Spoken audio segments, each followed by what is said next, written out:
দেখে নেব খেলার সময় শিরোনাম। বিপিএলে জুয়ার বিজ্ঞাপনের বিরুদ্ধে জিরো টলারেন্স বিসিবির। ঢাকা, সিলেট, চট্টগ্রাম 3 ভেন্যুতে হবে আলাদা উদ্বোধনী অনুষ্ঠান, জানালো গভর্নিং কাউন্সিল। চ্যাম্পিয়ন্স ট্রফির ভবিষ্যৎ নির্ধারণ কাল। পূর্ণ সদস্য 12 দেশের বোর্ড প্রধানের সঙ্গে ভার্চুয়াল মিটিং আইসিসি চেয়ারম্যানের। ভোটাভুটিতে চূড়ান্ত হবে ভেন্যু, খবর গণমাধ্যমে। এবং ফুটবলারদের পুষ্টি নিয়ে সচেতন বাফুফে। পরিকল্পনা রয়েছে অনূর্ধ্ব 10 পর্যায় থেকেই যশোরের শামসুল হুদা একাডেমির সঙ্গে যৌথভাবে কাজ করবে এলিট একাডেমি।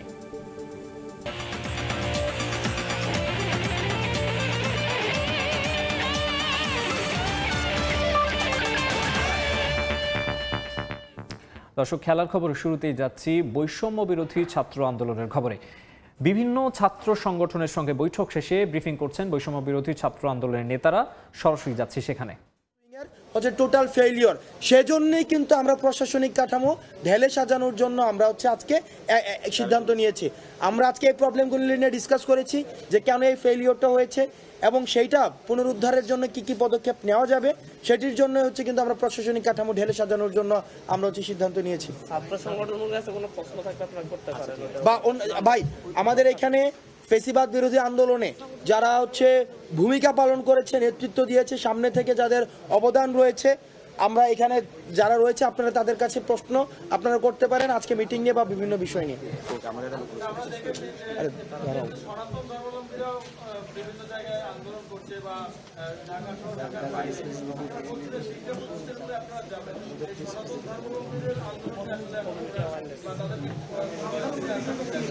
দেখেন, কমিউনিটি অ্যাওয়ারনেস আমাদের এই বাংলাদেশ সাম্প্রদায়িক সম্প্রীতির বাংলাদেশ।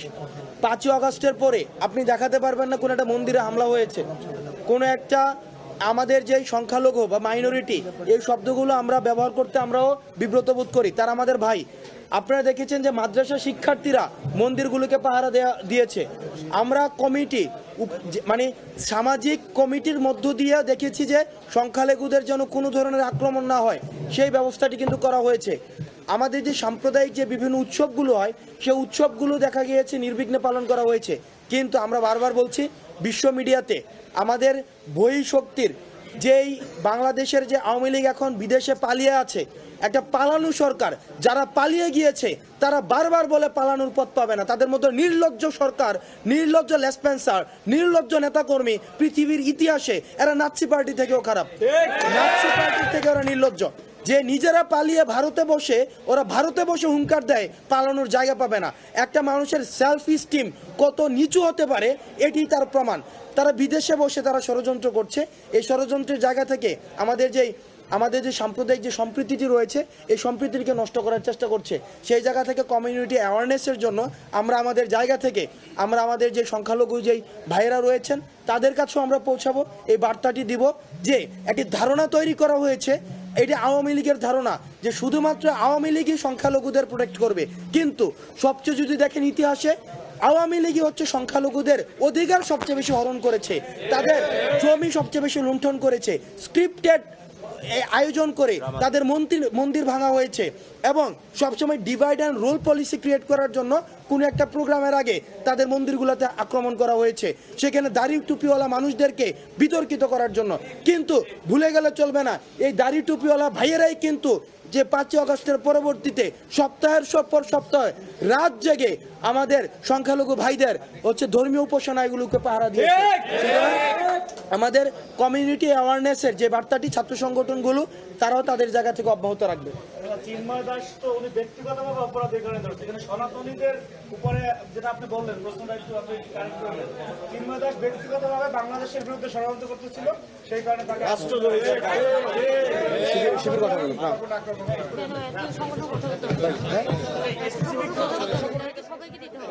ভাই আপনার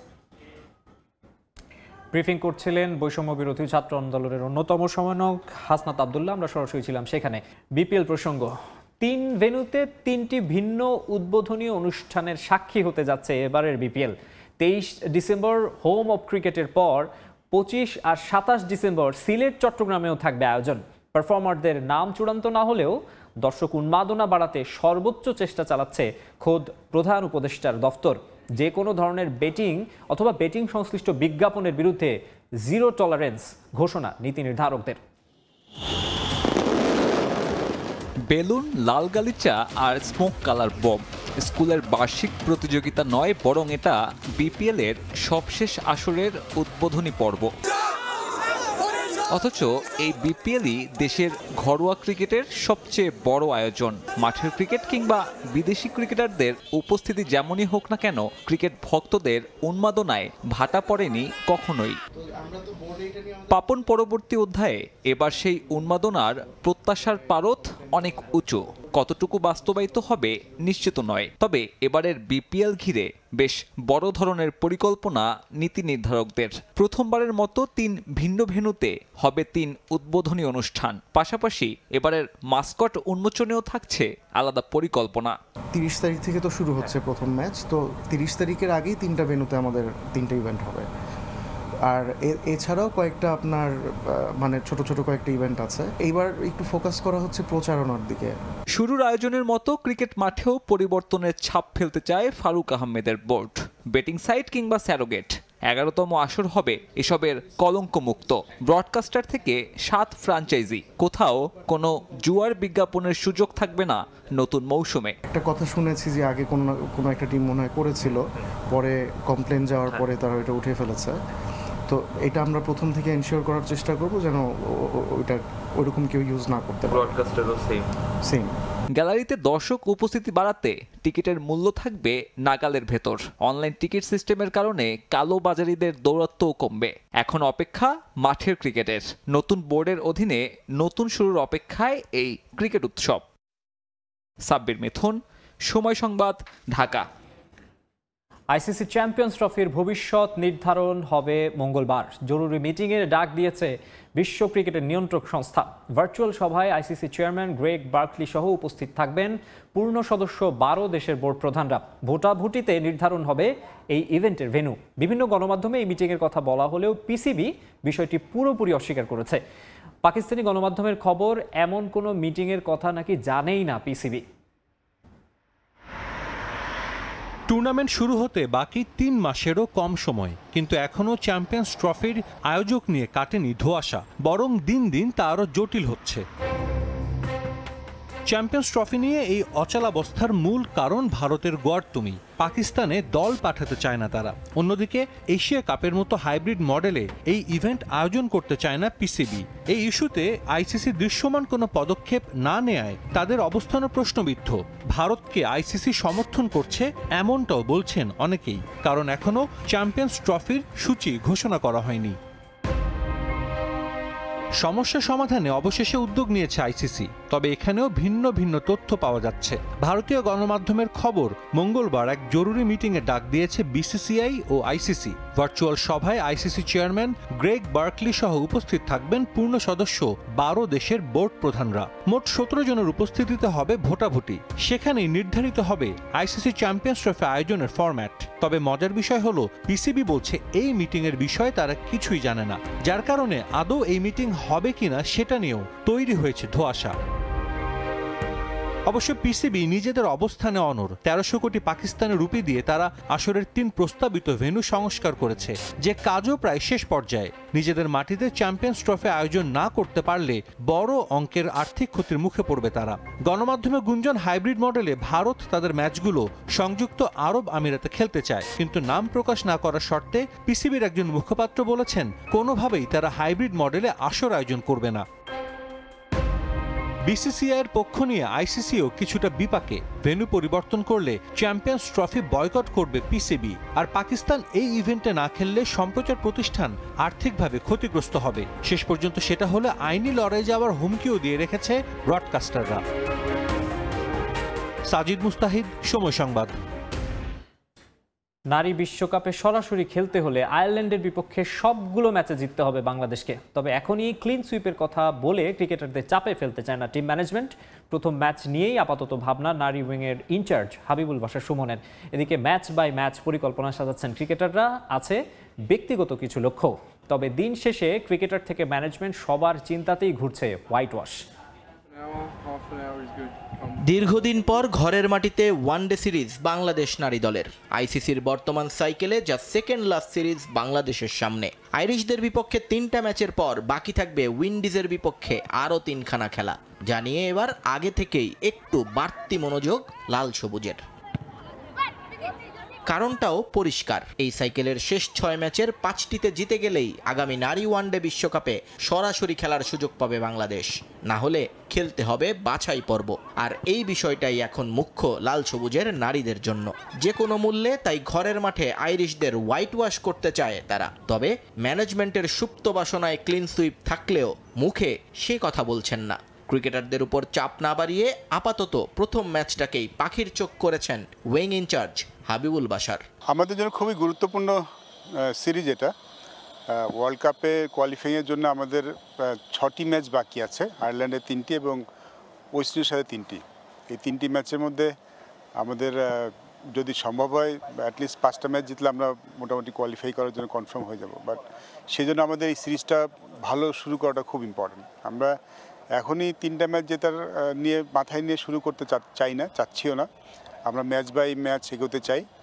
আমাদের জন্য খুব গুরুত্বপূর্ণ প্রথম ম্যাচটা, কারণ যে কোনো সিরিজের প্রথম ম্যাচটা খুব ইম্পর্টেন্ট হয়। প্রথম ম্যাচটা যদি আমরা ভালো মতো শুরু করতে পারি, যদি জিততে পারি, তাহলে আমার মনে হয় সিরিজটা সর্বোচ্চ সংখ্যক, যেটা আমাদের প্ল্যান, যেটা আমাদের পরিকল্পনা, সেটার দিকেই ভালো মতো এগোতে পারবো। ম্যানেজমেন্টের মতো এত লুকোচুরি নেই ক্রিকেটারদের মাঝে। আয়ারল্যান্ডের বিপক্ষে সিরিজের আগে শেষবারের মতো ঝালিয়ে নিলেন নিজেদের। নেটে স্কিল নিয়ে কাজ করার পাশাপাশি মূল উইকেটেও ব্যাটিং করেছেন ব্যাটাররা। সবার নজর ছিল অভিষেকের অপেক্ষায় থাকা তাজনাহার এবং 1 বছর পর দলে ফেরা ডালিয়ার দিকে। দুজনেই নিজেদের উন্নতিতে অনুশীলনে ছিলেন বিশেষ রকম মনোযোগী।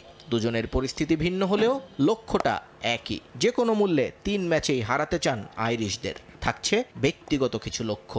যেটুকু ল্যাকিং ছিল সেটুকু নিয়ে কাজ করা হয়েছে। ইনশাল্লাহ আমি পুরো প্রস্তুত আছি। আমার যেখানে আমাকে নামাবে কোচ বা ম্যানেজমেন্ট, আমি ভালো কিছু করার চেষ্টা করব। খুবই ভালো, খুবই ভালো। আমরা যেটা বিগত দিনে যেগুলো ভুল করে আসছি সেগুলো নিয়ে কাজ করা হয়েছে। এখন টিম বন্ডিং সব কিছু নিয়ে মিলে সব কিছুই এখন ভালো আছে। আয়ারল্যান্ডের বিপক্ষে আমাদের 6টা পয়েন্ট আমাদের জন্য খুব ইম্পর্টেন্ট, কারণ সামনে ওমেন্স ওয়ার্ল্ড কাপ আছে। তো কোয়ালিফাই যাতে আমাদেরকে না করতে হয়, তার জন্য সিরিজটা আমাদের জিততে হবে। তো আমাদের টিম প্ল্যান হিসাবে আমরা প্রত্যেকটা ম্যাচ বাই ম্যাচ যেতে চাই। মানে বড় কিছু না, স্টেপ বাই স্টেপ গেলে বড় কিছু এমনিতে আমরা অ্যাচিভ করতে পারবো। বুধবার শুরু হবে বাংলাদেশ আয়ারল্যান্ড 3 ম্যাচের ওয়ানডে সিরিজ। এরপর 2টি টি20 ম্যাচও খেলবে এই দুই প্রতিপক্ষ। নিয়ন মোহাইমেন, সময় সংবাদ। এবারে আইপিএলের খবর। আইপিএলের 17তম আসরে দল পাননি কোনো বাংলাদেশি ক্রিকেটার। নিলামে উঠলেও মোস্তাফিজ, রিশাদকে নিয়ে আগ্রহী দেখায়নি কোনো ফ্র্যাঞ্চাইজি। তালিকায় নাম থাকলেও নিলামেই তোলা হয়নি তাসকিন, হৃদয়, লিটন, সাকিবদের। তাতে আরও এক দফা স্পষ্ট হয়েছে বিশ্ব ক্রিকেটের টাইগারদের অবস্থান।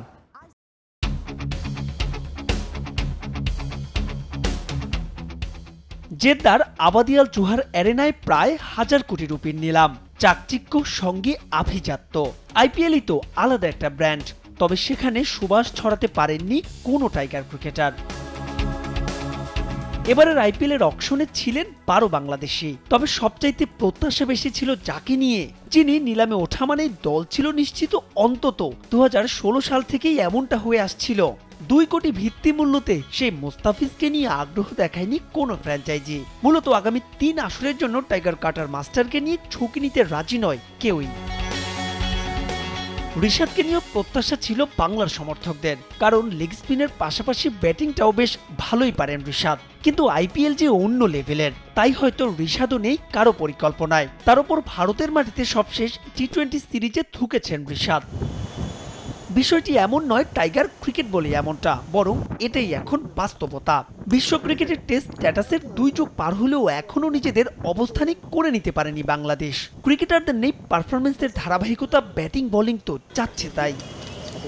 সাকিবের বয়স বেড়েছে, সঙ্গে লিটন, হৃদয়, হাসানরা ওঠেননি নিলামেই। তবে কিছুটা আফসোস থাকতেই পারে তাসকিন, নাহিদ রানাদের। তাই তো এবার বাংলাদেশি দর্শকদের আইপিএল দেখতে হবে টাইগার ক্রিকেটার ছাড়াই। অবশ্য এতে কি দায় এড়াতে পারে নাজমুল হোসেন পাপনের এর আগের বোর্ড? কারণ প্রতি বছর আইপিএল এর অনাপত্তিপত্র ইস্যুতে তারা দ্বন্দ্ব বাড়িয়েছে ক্রিকেটারদের সঙ্গে, হয়েছে খবরের শিরোনাম। তাই তো বাংলাদেশিদের নিয়ে আইপিএল এর ফ্র্যাঞ্চাইজি মালিকদের বেড়েছে অনীহা। অথচ ঢের পরে এসেও আইপিএল এ মাঠ মাতানোর পাশাপাশি নিলাম কাঁপাচ্ছেন আফগান ক্রিকেটাররা। বিশ্ব মঞ্চে পার্থক্যটা বোধ হয় এখানেই। মাহবুব রিমন, সময় সংবাদ। এদিকে আইপিএল ইতিহাসের সর্বকনিষ্ঠ ক্রিকেটার হলেন বৈভব সূর্যবংশী। মেগা অকশন থেকে ১৩ বছর বয়সী এই ক্রিকেটারকে নিয়েছে রাজস্থান রয়্যালস। 2 দিন ব্যাপী নিলাম থেকে বিক্রি হয়েছে মোট 182 জন ক্রিকেটার। স্বপ্নের মতো এক ক্ষণ, ক্রিকেট বিশ্বের সবচেয়ে বিত্তশালী মঞ্চে পৌঁছে যাওয়ার রোমাঞ্চ কতটা তা ভাষায় প্রকাশ করা দুঃসাধ্য, তাও আবার মাত্র ১৩ বছর বয়সে। শুনতে গল্পের মতো মনে হলেও এটাই বাস্তব। যে বয়সে বাড়ির আঙিনায় খেলার চেয়ে বেশি কিছু ভাবতে পারে না অধিকাংশ মানুষ, সে বয়সেই আইপিএলে খেলবেন বৈভব সূর্যবংশী। মেগা অকশনে এই কিশোরকে কিনেছে রাজস্থান রয়্যালস। বৈভবকে কত রুপি দিয়ে কিনেছে রাজস্থান সেটা মুখ্য বিষয় নয়, তবুও সম্ভ্রান্ত লিগের নিলাম টেবিলে টিন এইজ বয়ের যাত্রাটা 1,10,00,000 রুপিতে হলে তা নিয়ে আলাদাভাবে আলোচনা করতেই হয়। 30 লাখ রুপি ভিত্তিমূল্যের ক্রিকেটারের জন্য অকশন রেসে দিল্লি ক্যাপিটালসকে পেছনে ফেলে রয়্যালস। বিহারের তাজপুর গ্রামে 2011 সালের 27 মার্চ জন্ম। তার যেদিন মাত্র 5 দিন বয়স, সেদিনই নিজেদের দ্বিতীয় ওডিআই বিশ্বকাপ জিতেছিল ভারত। লোকাল ক্রিকেট ও ভারত আন্ডার-19 টিম ঘুরে সেই ছেলেটাই এবার আইপিএল এর মঞ্চে। বৈভব চমক ছাড়াও জেদ্দার অকশনের দ্বিতীয় দিনে শিরোনাম হয়েছেন ভুবনেশ্বর কুমার। এদিনের সর্বোচ্চ মূল্য 10,75,00,000 রুপিতে রয়্যাল চ্যালেঞ্জার্স বেঙ্গালুরুতে এই পেসার। আরেক ইন্ডিয়ান পেসার আকাশদীপকে 8 কোটিতে নিয়েছে লখনৌ সুপার জায়ান্টস। নিলামের সেকেন্ড ডেতেও আফগান ক্রিকেটারদের নিয়ে ছিল চাহিদা। মিস্ট্রি স্পিনার আল্লাহ গজনফারকে 4,80,00,000 রুপিতে কিনেছে মুম্বাই ইন্ডিয়ান্স। দল পেয়েছেন ফজল হক ফারুকি, আজমতুল্লাহ ওমর জাইরাও।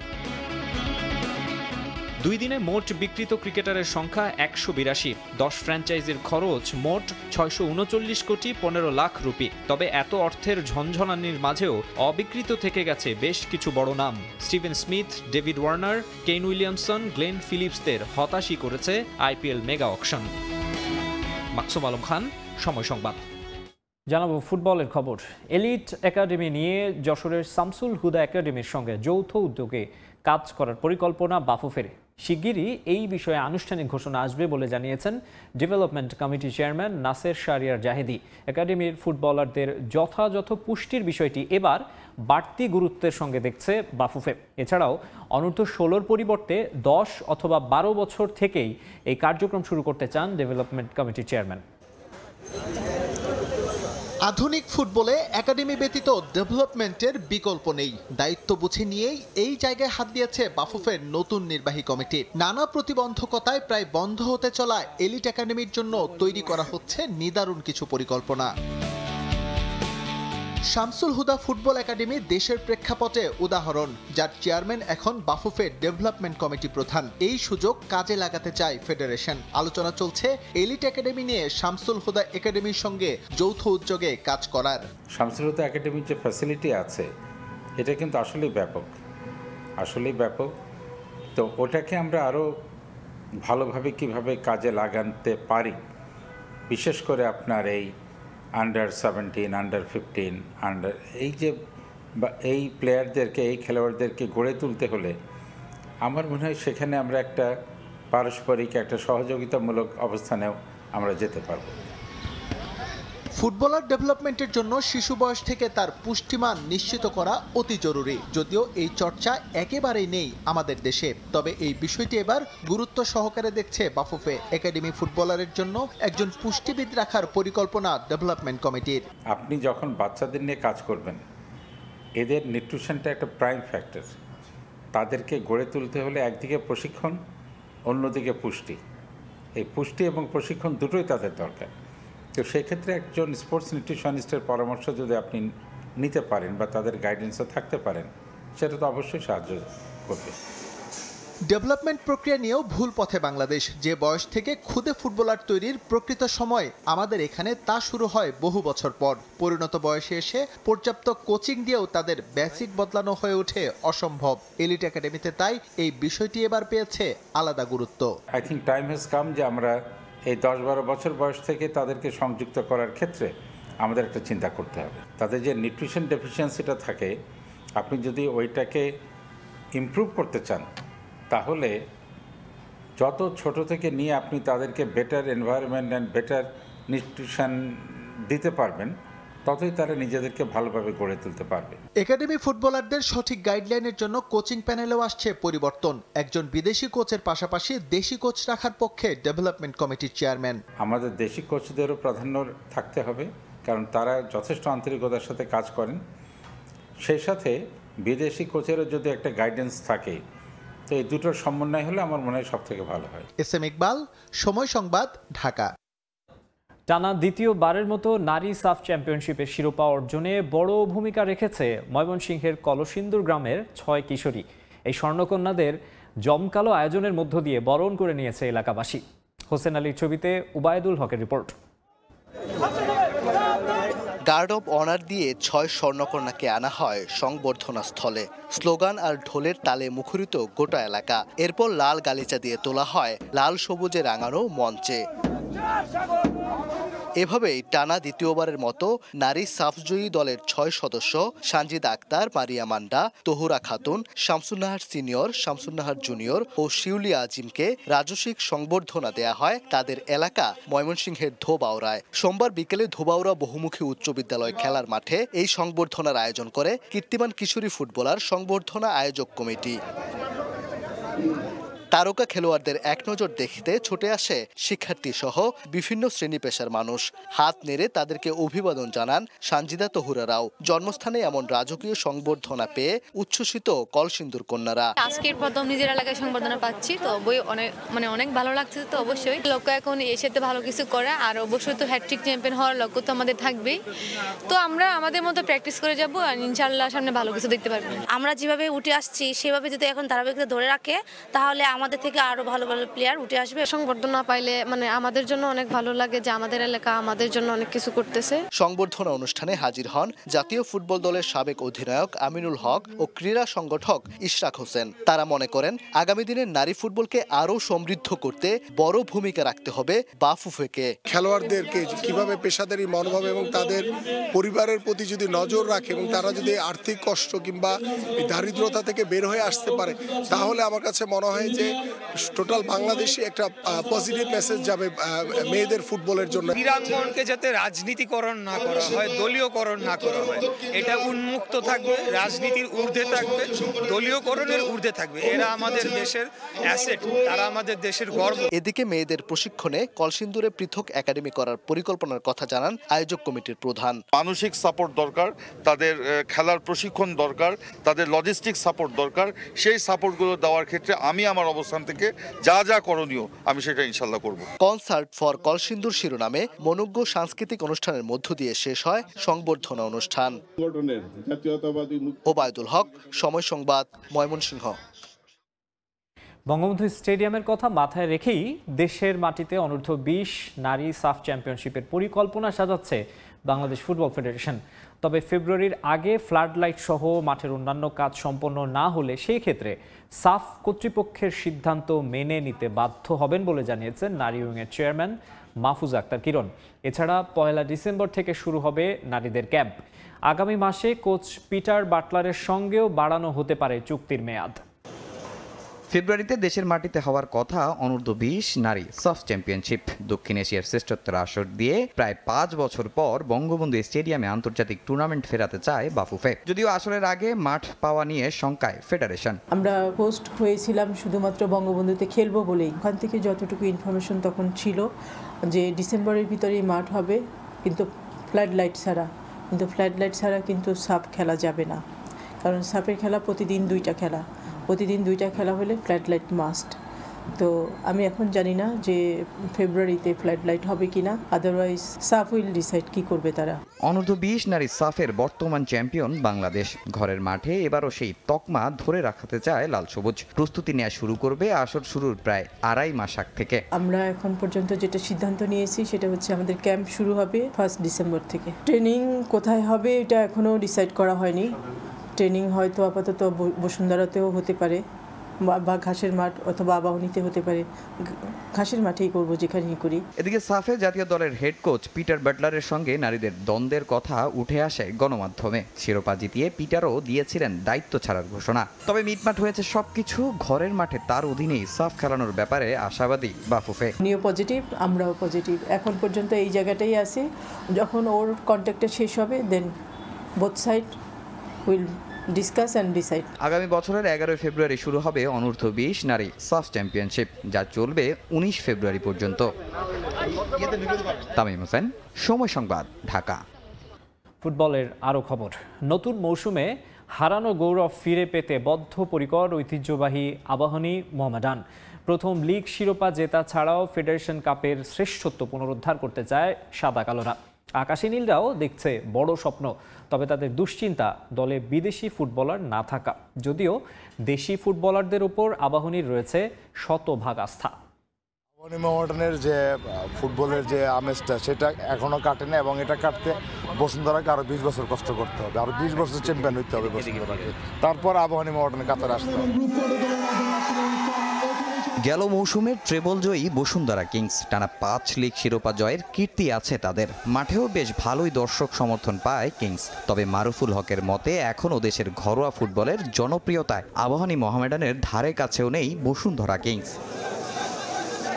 দীর্ঘদিন দেশের ফুটবল যারা ফলো করেন তাদের কাছে মারুফুল হকের কথাটা যৌক্তিকই মনে হবে, কেননা কয়েক বছর আগেও দেশের ঘরোয়া ফুটবল বলতে আবাহনী মোহামেডানকে সেরা মানত সবাই। এখনও নিজেদের সেই তালিকায় বিবেচনা করছে এই দুই ক্লাব, যার প্রমাণ 2022-23 মৌসুমের ফেডারেশন কাপ ফাইনাল।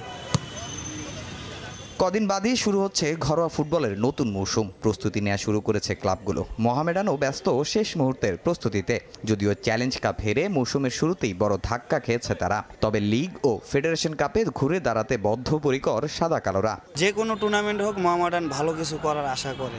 তা আমরা সামনে যে দুইটা টুর্নামেন্ট যেমন লিগ আর হলো আপনার ফেডারেশন কাপ, আমরা নিশ্চয়ই ভালো কিছু করার আশায় মাঠে নামবো। লাস্ট ইয়ার আমরা যেহেতু রানার আপ হইছি, তো আমরা এইবারও আর কি মাঠে মানে চ্যাম্পিয়নের উদ্দেশ্য নিয়ে আর কি, আমরা চ্যাম্পিয়ন ফাইট উদ্দেশ্য নিয়ে আর কি আমরা মাঠে নামতেছি। লিগ সামনে রেখে আবাহনীও ব্যস্ত তাদের অনুশীলনে। দুশ্চিন্তা দলে বিদেশি ফুটবলার না থাকা, তবে লোকাল মিরাজুল মিতুলরা দেখাচ্ছে বড় স্বপ্ন। আবাহনী সবসময় যেভাবে খেলতে চায় এবং খেলে ওইভাবেও সেম আছে মেন্টালিটি। আমাদের যে অফিসিয়ালরা আছেন সবাই একই সেম মেন্টালিটিভাবে কাজ করতেছেন, তো আশা করি আমাদের চেষ্টাটুকু থাকবে।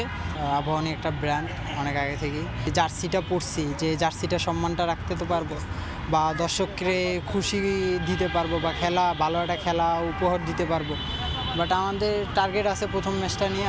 অন্য সব ছাপিয়ে ঢাকা ডার্বি দেখার অপেক্ষায় আছেন সমর্থকরা। লিগে মোহামেডান আবাহনী মুখোমুখি হবে 14 ডিসেম্বর, আর ফেডারেশন কাপে দুই জায়ান্ট লড়বে আগামী 7 জানুয়ারি।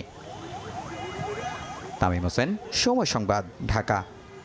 2026 টি-20 বিশ্বকাপ বাছাইয়ের খবর। মাত্র 7 রানে অল আউট হয়ে আন্তর্জাতিক টি-20-র সর্বনিম্ন রানের বিশ্ব রেকর্ড গড়েছে আইভরি কোস্ট। 2026 টি-20 বিশ্বকাপে আফ্রিকা অঞ্চলের বাছাইয়ে নাইজেরিয়ার কাছে তারা হেরেছে 264 রানে। এবছর 5 সেপ্টেম্বর বিশ্বকাপ বাছাইয়ে সিঙ্গাপুর ও মঙ্গোলিয়া ম্যাচের স্মৃতি এখনও তাজা ক্রিকেট প্রেমীদের কাছে। সে রেশ কাটতে না কাটতেই 3 মাসের মধ্যে এবার নতুন রেকর্ড, তাও আবার সেই বিশ্বকাপ বাছাইয়ের ম্যাচেই। বাঙ্গির স্মৃতি এবার ফিরে এলো নাইজেরিয়ার লাগোসে।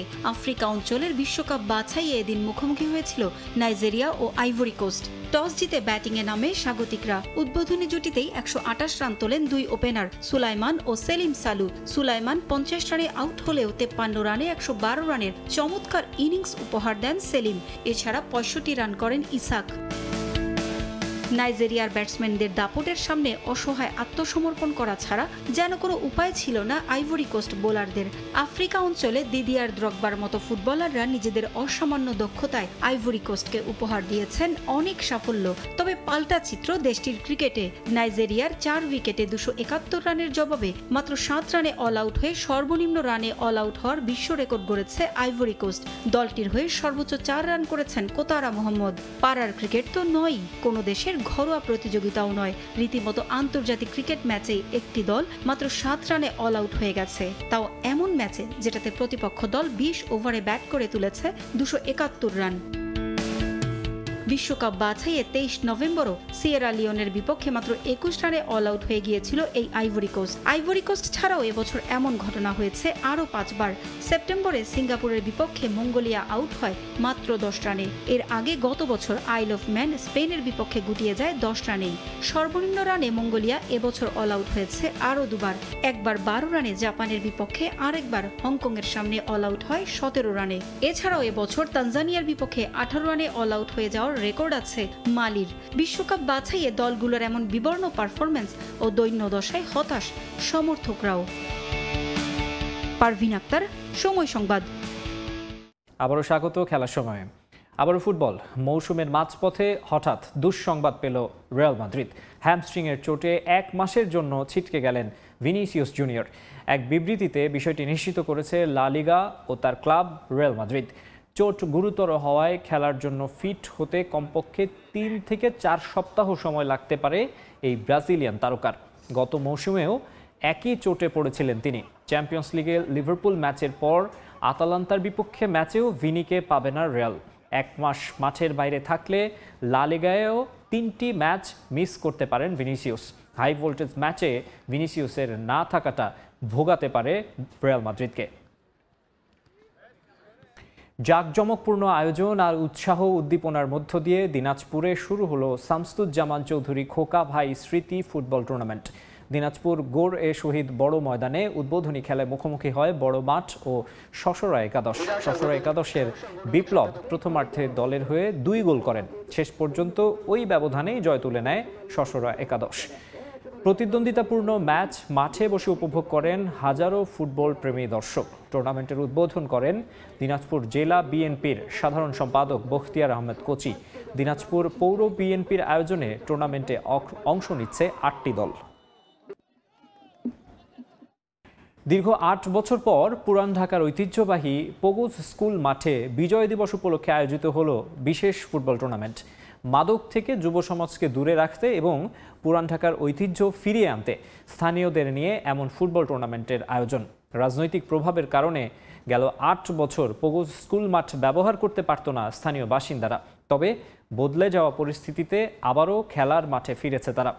স্থানীয়দের দাবি, আগের মতো এই মাঠে যেন স্থায়ীভাবে ফিরিয়ে দেওয়া হয় তাদের।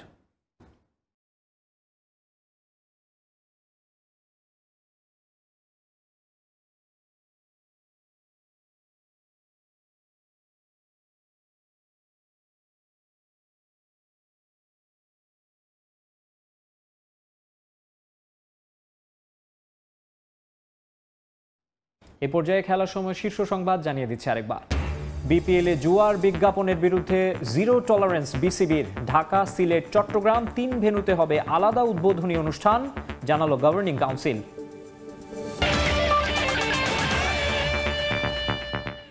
এই ছিল খেলার সময়ের এখনকার আয়োজনে। সঙ্গেই থাকুন সময়।